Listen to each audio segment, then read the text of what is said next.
I hope you got some of that. Oh, I did. What, my natural laughing sound? Phoebe Herman's natural laughing sound.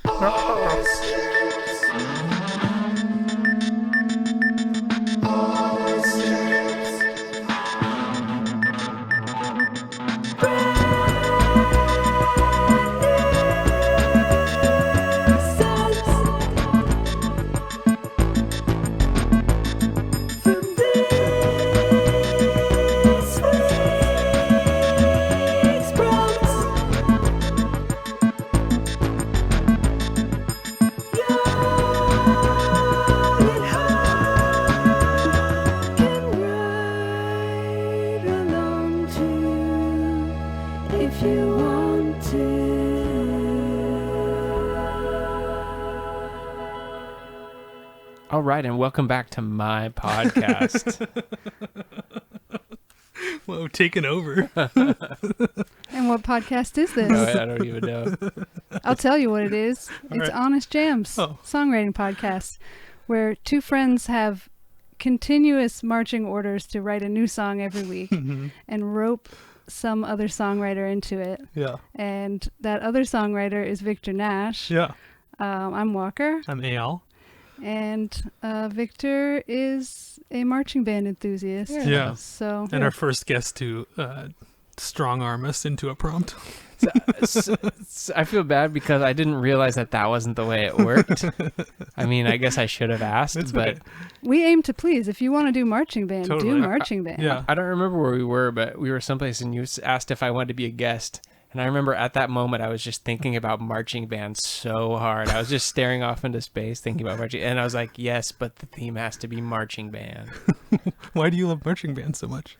I've been newly enthused with marching band just because I think it was something that I wrote off for so long. And then I've been listening to a lot of Spotify and a lot of Brazilian music that has a cool marching band element. And it's made me sort of rethink the way I feel about brass bands, military bands. So you marching weren't bands. into it when you were doing it earlier in your life? No, it was really an imposition to ask That's me. how I felt too. Yeah, it's awful. I'm sure that anyone who did high school band knows the feeling. Actually, some people really love it. I think drummers love it. Snare drummers, those tuned toms. That's a really fun part of it. But wind instruments, you're walking on a field and you've got this hard, cold piece of metal like bashing you in the face, and they're asking you to like remember how many steps forward, and then you turn and you memorized this music that you don't really like that much. Right. You're wearing an itchy uniform. The uniforms are And you're wearing a uniform in general. uniforms are bad. I remember Ashland High School was just ugly rayon tuxedos. I probably wore the same one that you did. Exactly. They've been handed down since the early 80s. When I first arrived there, and there was just like all of them in the closet, and you just found one that was maybe your size. Oh God. Everything about it was awful. And so that's why it was so surprising to come back around and be listening to this music and thinking, this is marching band. This has a real purpose. This isn't just to torture teenagers. Yeah.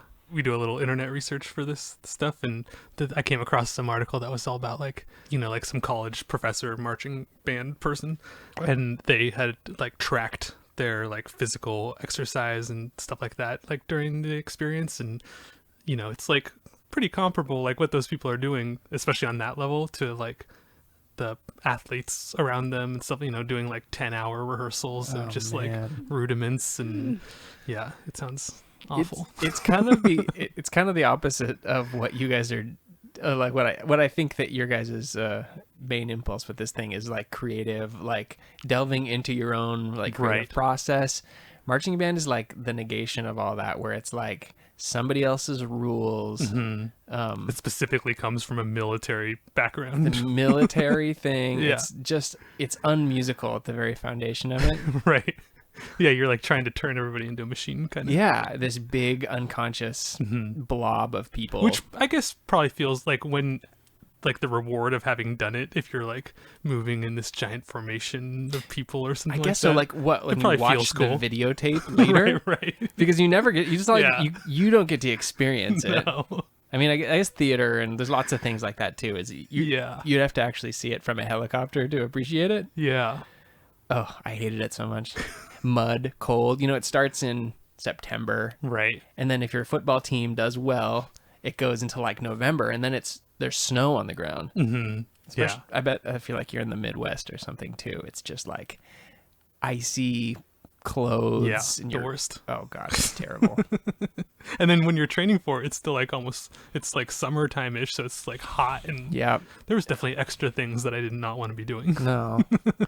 Were you playing bassoon in that too? No, double reeds you can't really march Can't- with. Yeah. Okay. When there's like no sound projection or Yeah, that's anything insane. like that. Yeah.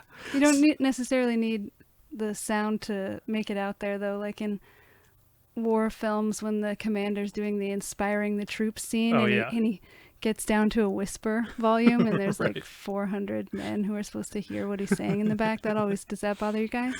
For sure. But then he screams and everybody screams with him at the same time. Yeah, I mean, really, they must have just had their band Mhm. that they hired. There was actually quite a bit of freelancing in the history of the players and Oh, you don't have to be rooting for Military the right team. bands. No, you're just called in. Oh. And well, for some of the history, we'll get into that when we ask the internet, though. Should we get into that? Let's do it. Okay. What does the internet say on the topic of the day? And if it's wrong, you can let us know by Using the internet too. What did the internet say, What did it say? about marching bands? Yeah. Well, just like canned food, duct tape, and plastic surgery, marching bands were a wartime creation. Oh. And Plastic- a quick oh, side note on the duct tape, it was invented by a woman, Illinois factory worker Vesta Stout, who during World War II noticed that ammunition boxes had some weak-ass tape and needed an upgrade. Oh. Oh, wow. Yeah, they had to open the boxes by pulling string that was attached by this tape, and it would come out, and it just... She must not have called it duct tape then, right? I don't know about how the name evolved, but Yeah. she wrote to Roosevelt, and shortly thereafter, Johnson & Johnson or some big company was mass-producing it. Cool. Back to the marching bands. The use of percussion and wind instruments on the battlefield can be traced back to ancient times. In the visual and auditory chaos of war, the music was the only means of commanding the men to advance, stand, or retire. These days, marching band refers to a group in which instrumental musicians perform while marching, often for entertainment or competition. Most bands wear those apparently terribly scratchy uniforms, often of a military style. And some college marching bands are accompanied by a color guard, a group of performers who add a visual interpretation to the music through the use of props, most often flags, rifles, and sabers, Oh yeah. which sounds I wonder dangerous. if the military, like when they're actually using them in the military to like direct troops, if they would ever be like, seems like the enemy caught on, like we'll say we're going right, but like go left instead. That was my first thought too. It's like sports plays. Right. It's like there's a code, Yeah. but you have to change it every once in a while or else they're going to figure it out. Yeah, right? Like a lot of gigs for musicians, freelancing played a part in the history of marching bands. In the 18th century, British Army bandsmen were civilians hired at the expense of the colonel commanding a regiment, until 1749, when they became regular enlisted men and found plenty more things to do to serve. They would accompany the unit on active service to provide morale-enhancing music on the battlefield, or from the late 19th century on to act as stretcher bearers. So Wow. there's plenty more beyond Grim. tooting the horn to do. The modern-day popularity of marching bands in school and sport has direct wartime roots as well. After World War I, military veterans with service band experience began to accept music teaching positions within schools across the country.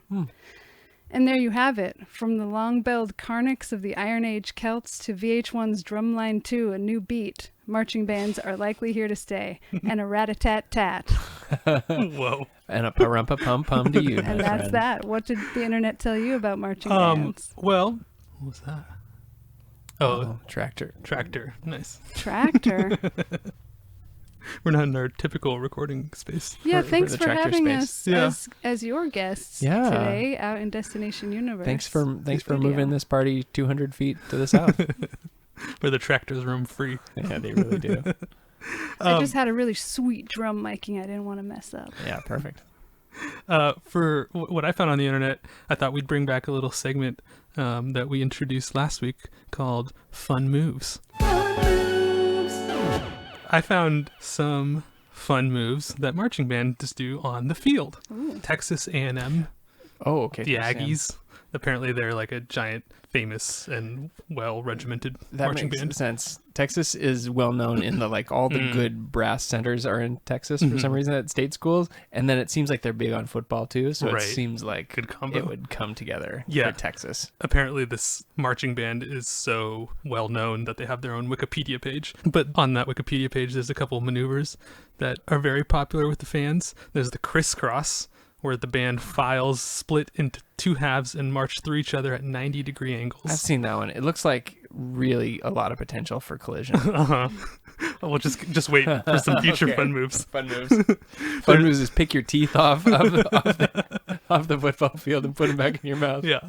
There's the four-way cross where the band splits into 4 different sections and then like at each corner of the field and then marches through each other. There's a bunch of marching through each other. Minstrel turns where band members pass through each other by stepping between each other's feet. And then I Wait, found what? How does that work? I don't know how to describe it, not visually, like they're like walking. Are they are they do-si-doing? Like, I don't know, marching bands, they have skills. There's also a couple trombone related maneuvers. Oh boy. There's the classic one, shooting ducks, where they, put the trombones up in the air like a little bit of an angle, like rifles. Okay. Yeah, cool. And then it seems like it's kind of like well known in drum circles or drumline circles. It's called the trombone suicides. Whoa. Yeah. These all have really exciting names. Wikipedia says that learning and practice may result in bloody noses, broken noses, and hospital trips. It's where you got trombones, and sometimes the alternate people are like different instruments, but sometimes it's just trombones in a line, and they go up and down in opposite of each other, the person next to them. It's kind of like Frogger. But then they turn the trombone as the other person goes down. Oh, yeah. So Ooh. you have potential for just like Whack-a-mole. chopping off somebody's head. Very dangerous maneuver. I feel like there's any one of these schools just has a closet full of smashed brass instruments where somebody like fell off the top row of the bleachers and then somebody walked through the trombone suicides at the wrong time. Right. Apparently with those, they have to like jimmy up their instruments because the centrifugal force, sometimes like the slide just flies out, so they have to make it sure that it doesn't go flying. It just all seems like it's a fun pastime, but what does this have to do with music again? Like just because you can do this with instruments, is we're gonna do They're that? just pushing the boundaries. Why don't they have something more exciting than instruments then? Why don't they want like flames or like why isn't everyone? I don't know. I bet somebody you got shot the a flame. color guard. That's for true. that. Color Guard is Right. doing a good job. They have sabers. What more would you want? Flames out of the trombone. I'm sure somebody is working on that. Seems like A a thing. flaming trombone suicide. Trombone suicide. Harvey Wallbangers, trombone suicide. That's what the internet said. Just realized we skipped the whole personal history of how you got into music and what you play and stuff. So can you just give us a quick Sure. summation of instruments that you've played? You guys were both in band Mhm. Yeah. in high school. Started playing trumpet in middle school and high school. It's pretty regimented for a reason when you've got like 11-year-olds playing instruments. They put music in front of you and no one stresses songwriting or creativity in any way. Right. I was lucky to have really great teachers. Just my parents got me private lessons on the trumpet, which made a huge difference. And that instructor really put an important point on finding creative things to do. He definitely wasn't a composer, but he was one of the first people who ever was like, "Hey, this has to be full of emotion, so you're gonna have to be full of emotion too." Yeah. He was really instrumental in kind of like I want a lesson from that guy. Yeah. he's really good. That kind of just sort of took up most of my time until I was in my early 20s, and I had decided to drop out of music school because it wasn't scratching the itches that I thought a creative life should. Yeah. And when I moved to Portland, it was just all about songwriting, making a band, making something from scratch, whether you could play an instrument. I'm not a guitar player, but hearing things like Modest Mouse and Built to Spill, where you're like, these guys aren't tuning their guitars even. But it was so emotive and so beautiful. Yeah. that got me really excited about just creating something. Coming from classical music, a lot of my idea of like what creation is like you have to make this grand piece that's played by an orchestra or by a very professional ensemble. There's not any of that. I'm just creating for me. And so to see people just start a band and then let it fall apart over the course of 6 months, but kind of gain something out of it, out of doing it, out of, spending your nights at a club playing for people or hearing other people play or get to make posters or kind of be part of a community. That was instantly like, oh yeah, that's what I want to do in music. Yeah. Like, So do you think that even though it was only a short time at the music school, that besides just skills in playing the trumpet, do you think that like the stamina of practicing so much like carried over in your ability to put a lot of energy into creating music and bands and stuff? maybe so. I think that world stresses a lot of hard work, which I really like that part of it. I like the idea that And repetition. and repetition. I like the idea that you have to work at something. Like Mr. Audie, all of our choir director from high school, used to say it's perspiration, not inspiration. And I've always felt like that too. I got a most improved certificate in the music theory class. Most improved. Just gotta claim it. Oh, good. Mr. Audie was another from that era, a really good tyrant who looked back on with really fond memories of somebody who didn't really get along with that well, but he pushed me really hard in a way that I think I benefited from. Yeah. But yeah, just that world, people put in a lot of work for not a lot of recognition.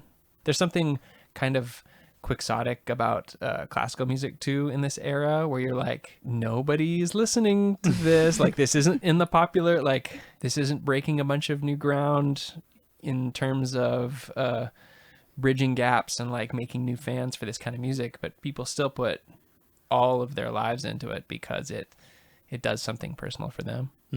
How did you get into engineering then?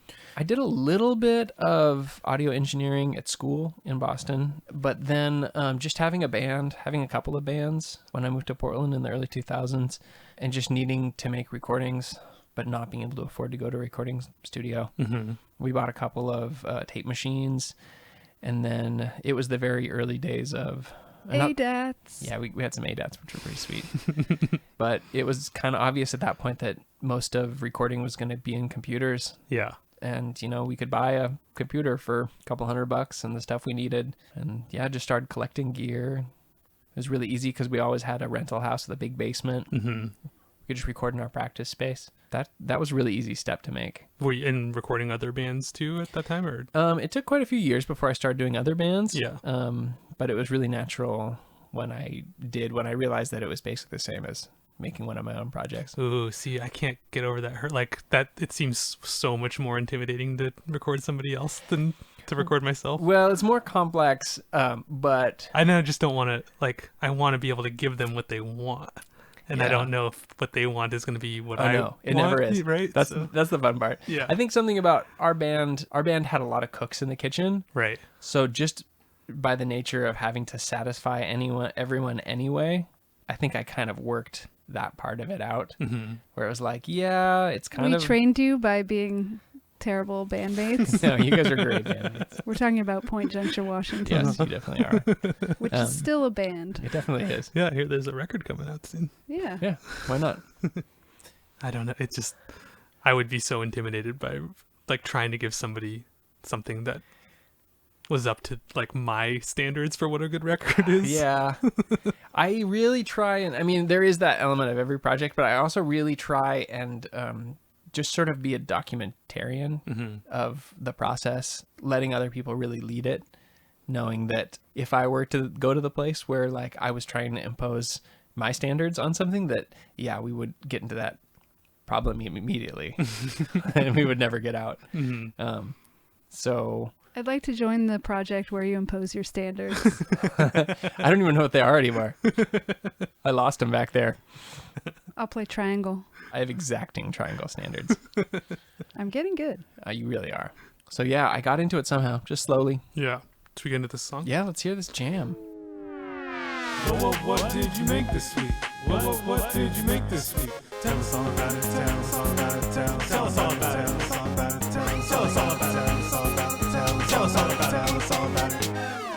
I'd said that I was really inspired by marching band music, especially the choro music of Brazil. Mm-hmm. It's kind of a ragtime, a tango mashup. I think of it as, as European settlers started to bring their culture to South America, a lot of things like accordions and brass instruments got used in really cool ways all of a sudden. Like in northern Brazil. Northern Brazil, especially, a lot of it is in the more rural places, where a mining company or something like that would have a small brass band, and probably they would hire locals to play their tunes, and then those guys would take them home at night and like start to introduce some of their rhythm into it. Yeah. But the choro is early enough. A lot of it is like 30s and 40s that I was listening to, and it's early enough that like the arrangements and the songwriting is very European sounding still. It reminds me a lot of the music that I had to learn when I was growing up playing trumpet. European folk songs. You take a folk song and then you arrange it. A lot of ornamentation. Those European instruments like trumpet, accordion, trombone, they can do things in the chromatic scale that, I think it was not really represented before. People have been playing stringed instruments for a long time, but a lot of times it would be like a gourd with a string or two and no frets. Right. And you wouldn't be focused on something like 12 notes in a scale. Right. And then all of a sudden the Europeans started importing these things like like an accordion and or a piano, something with a chromatic keyboard, and you can do these really interesting chordal things with it. But the Europeans' rhythm is really boring. It's like polkas and marching band. Yeah. Da da boop bop bop. Yeah.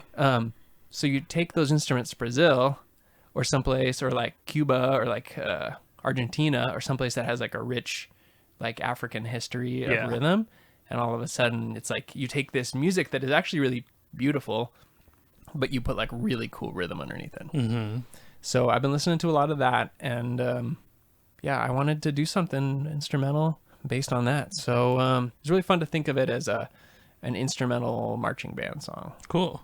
What is it called? It's called Majesty Upon the Waves. It's about a battleship.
the song. Nice. Very nice. Nice riffs. Can you imagine a marching band playing that? Yeah. Yeah, I was thinking of a saber routine. Ooh, clanking sabers. Yeah. I should have A little included rifle that. dance. I feel like you can, More of a flag. I'd be more of a Flags riffling. flag dance. Cool. I feel like you can really hear the relationship between those musical styles in the like bass line. It's so interesting too I mean, I'm not really studying, I'm just kind of like listening on Spotify, so I don't really have any concrete knowledge of it, but listening to it evolve into something like samba or salsa, it's really cool because it's in response to that kind of music. But at some point, it's like you said, the bass player was like, man, I'm not going to do that oompa thing anymore. Like my grandpa did that. I don't want to do that anymore. I'm going to put the emphasis on this offbeat. And when you have a 12-piece band of guys who are like, they know the old style way of doing it, but they're like, they put their own spin on it. It can turn into this thing where like, it's not even quantifiable anymore. It's just, it's got so much like personal style and everyone's working together, but it's got its own rhythm. It's Yeah, a little bit loose kind of, but still like so loose and like tight in the right way. One of my buddies who Tucker, who tunes the piano here, has spent some time in Brazil, and he was talking about what it's like you're in a marching like formation, so like maybe you're 500 feet ahead of the guys playing the bass drums, and like if you get a little bit slow or tired and you start drifting back toward them, it's like you're kind of out of phase with the rhythm even, because you're responding to something as it's bouncing off buildings and people, and it's kind of like that marching band visual thing where you never get the full perspective because the thing is so massive and there's so many people and so much input that nobody can even really say like, here's the downbeat anymore. It's just this amorphous thing that works for some reason. Yeah, it's about like the organism, not the individual. Yeah, I find that really really exciting right now. After so many years of like really tight drum, bass, guitar, something like that has its own feel is really fun. Yeah, so I brought some churro music just to demonstrate just what that sound is. Do you have the files there? Yeah, I have Tico Tico. Yeah, Tico Tico is a classic. So just demonstrating European classical instruments played in South America in the turn of the century.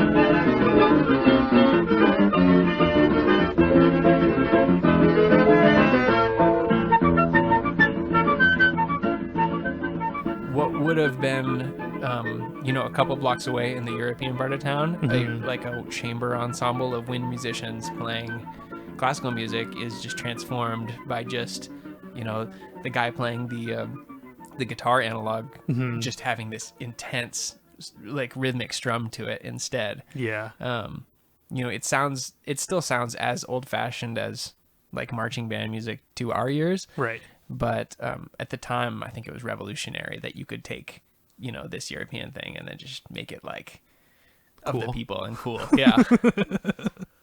So you ended up making a second piece, right? Yeah. So I really wanted to include, since I really appreciate like the songcraft part of your guys' podcast, I really wanted that to be a song with lyrics that I was working on. But I couldn't sing over that rhythm and make it not sound just ultra goofy. So I took that same melody and progression and I made a chill out Yola Tango bossa version.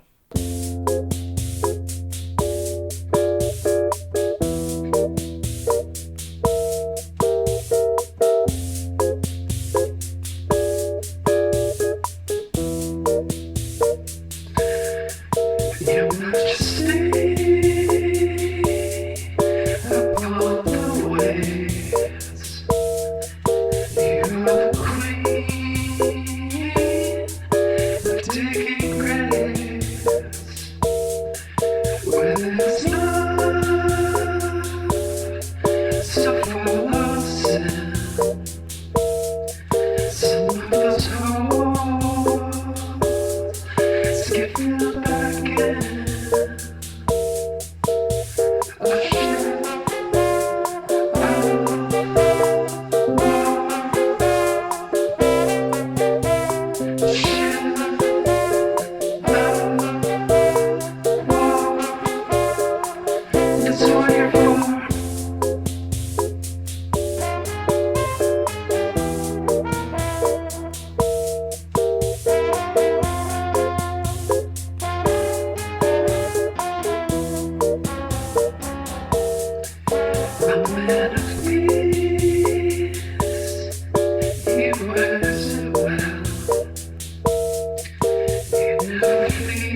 my idea was the Majesty Upon the Waves. It was like a tribute to like just a giant iron battleship. But I also wanted to make it sort of like anti-imperialist to like, you know, here's this giant, beautiful piece of engineering that is just about death and destruction. Oh yeah. And just like in a nice little bossa groove. Yeah, and a nice little all tied up with a nice little bossa bow.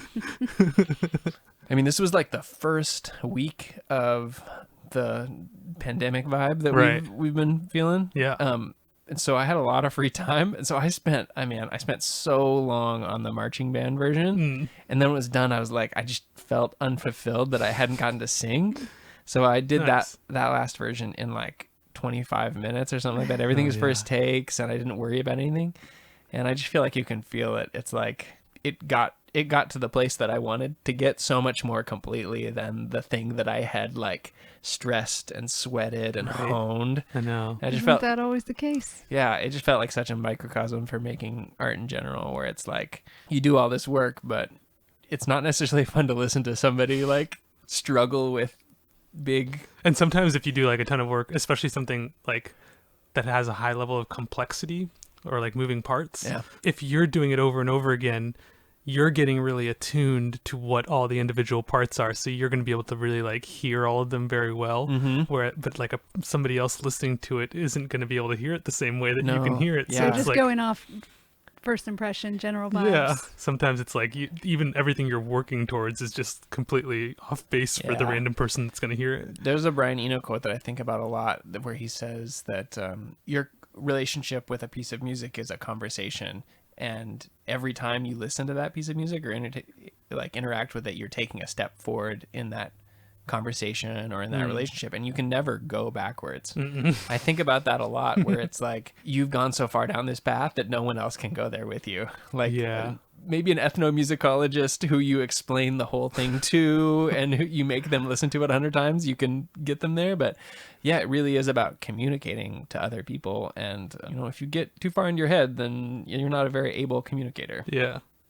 Yeah, life lessons. Whoa, deep life lessons. Cool. Well, thanks for writing 2 songs. Oh, man, it was so much fun. Who should go next? What did you guys make this week? So I couldn't really like think of what I wanted to do for the marching band thing. I think I just couldn't find a way in.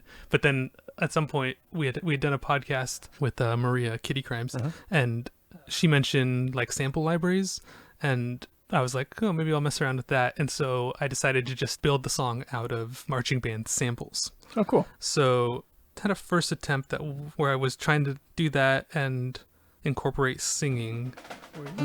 Let's do it like this. We're living in a fantasy. We're living in a fantasy. We're living in a fantasy. We're living in a fantasy. We're living in a fantasy. We're living in a fantasy. But like I couldn't find a way to continue that or get that going in any way, really. You were living in the fantasy of that idea. Yeah. So I kind of had like the idea to do the marching band stuff and a little bit of that kind of like organ-y riff or something. And then we've also been doing like figuring out how to do Skype interviews or whatever over the internet interviews, which made it so that I figured out how to record audio from my computer into Ableton. So then I was just like watching lectures by Buckminster Fuller, and I was like, oh, I'll just like try to sample some Buckminster Fuller into this as like the vocal line for the song. And I came up with this, which is called Like the Gravity of the Moon and the Earth. When the individual makes up his mind really to go along with whatever the truth and the challenges may be, and not try to solve things in the terms of what the going game of money or politics may be.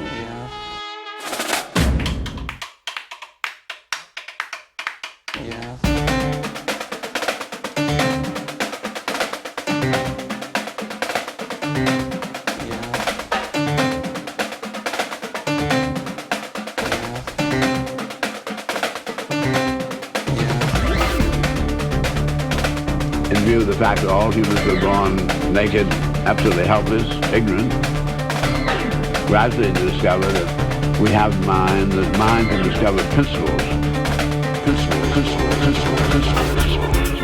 Apparently, no energy is either created or lost, so therefore the universe is eternally regenerative. regenerative. It's the only and minimum perpetual motion convention. On the planet we discover is a place where the energies of the universe are being collected. This quite clearly is a place where the biological are taking the energies, sorting them out, turning them into orderly structure. And I say, what is common to all lives in all history? Problems, problems, problems. We're here for that. Problems, problems, problems. We're here for that.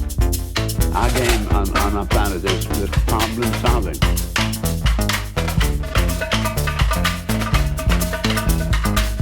We might be crossing a threshold where instead of it had to be you or me in a battle of power and might, it might be the principle to make it possible to make everybody successful. These are behaviors of whole systems unpredicted by the behaviors of the past, Right, like the gravity of the moon and Earth. It's so fun with those drum loops to just they just do something on their own that it's like no effort to make it feel musical, really, you know? It's so hypnotic. Yeah. I used to love it when I was a kid too. I definitely I relate to what you're saying earlier about like probably the drum line is having a good time. Yeah, they have a great time. You know, there wasn't a whole lot of effort as far as like it was much more just kind of like I had a bunch of puzzle pieces that I just needed to put in the right places. I liked it. I like it with the spoken word over the top too. That's something I've always really appreciated. Mm-hmm. The musicality of the human voice really ends up coming out with projects like that, where you realize that it doesn't even have to be composed over the piece. All these just happy accidents happen where it just feels right. I did no time stretching or anything like that with any of the vocals, but everything else was so precise because of the samples that I used that there's like your brain just makes sense of it as a weird polyrhythm or something. With him too, where it's like he's talking about such deep, heady concepts. It feels really good. Yeah, nice. What did you make? Well, I decided that I didn't have any ideas about the music, what it would be, what the song would be about, the instrumentation, anything. It started with a rototom, but my idea was that classic story. Whatever parts I did, I had to literally be marching while I did it. So, truth window on that. Truth window. Thank you. I gave up on that once I was doing the electric tenor and piano parts because they were just hard to do, marching in place, standing up. You just start to feel like an idiot after a while. You're like, this has nothing to do with the music in any way. Well, I mean, it kind of makes sense with something like a cowbell because your body's pretty free and you're like feeling that movement. But when you're holding up this giant rototom with like pantyhose, it's just rigged up and it's like off to the side and you're like twisting your wrist to even make it happen. It feels pretty awkward. And it's also really hard to march in place without advancing forward. Mm-hmm. So I made videos of me doing this too. Like, I don't know why. It's proof. I did it. And I just would end up right, like zoomed in, watched a few of the videos and I just would end up right in front of the lens there. Yeah. I had a trumpet instructor once who got me hooked on tapping both toes in rhythm while you play. I mean, because usually you tap one foot to keep time. Oh, so you alternate them left, right? Yeah, and alternating to engage both hemispheres of your brain and both hemispheres of your body. I never figured out if that was the right idea, but it sure seemed right when he said it. You're doing it now, and I want to just pick you up and transport you to a drum set where you would have your hi-hat with your left foot, and that would work great. There's an interesting thing with foot tapping that many times people end up tapping not on the beat at all. Like they're not like, I mean, it's kind of a waste of energy, really, in a lot of ways. Like especially if you're not on the rhythm, you're kind of just letting your body do things without your control. But it can distract you from thoughts that you don't want to have. That's true. Become like a meditative thing. Yeah. Is that what you use it for? I'll dance around while I'm playing, but not necessarily like. I notice myself if I'm doing like kind of a hard, repetitive guitar part or something, I might tap just to like move my body slightly, just to feel that rhythm. Yeah.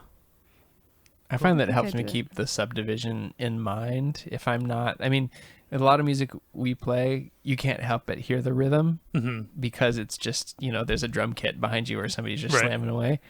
But I've noticed that like when you're performing something where maybe the time isn't so laid out, it really helps if I'm like holding a long note or something. It's really easy to drift away from thinking about, are we on beat 3 or 3.5? Yeah. You know what I do accidentally on voice memos when I'm getting a guitar idea, and I don't notice it while I'm doing it, but when I hear it back, my breath will be regimented, so it'll be like, Cool. and it's just like, it sounds so weird to listen back to it. I was always taught to breathe, like even playing just piano or something, to breathe in rhythm with the thing that I'm playing. Oh yeah? Yeah. Breathe at the moments where the song kind of like takes a breath and things like that. You're doing it right. One of my favorite no, things. but it's not natural. Right. I mean, it's not like It's not on purpose. every 4 bars I'd breathe in, and it was just like in the absence. Every time there wasn't sound happening, there was like just right in the spots. Okay, so that's what you want us to know about the song? Yeah, I started with rototom, added a bunch of percussion, did some sloppy marching, and other times of the video that I checked, I would have just stopped. And all of a sudden I'd just be playing the kabasa or something, and I'm just standing in place and didn't notice that I stopped. That happened too. Just too much brain power. Yeah. Like I'm just so focused on the instrument part. Because I like to kind of write as I go with percussion a lot of the time. I don't plan out when it's going to like jump into double time. I just feel it so it's fresh when I do it. Yeah. So too many things on the brain. Overload. Marching. Oh, yeah. I named it Marching Walker. Oh, cute. Marching. Margin Walker. That is why. Fugazi.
Nice. Very cool.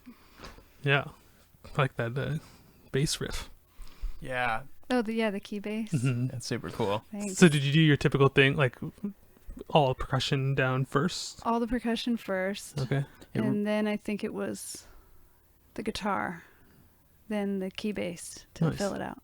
And then With that the guitar. synth squeal. Yeah, synthy squeal. Cool.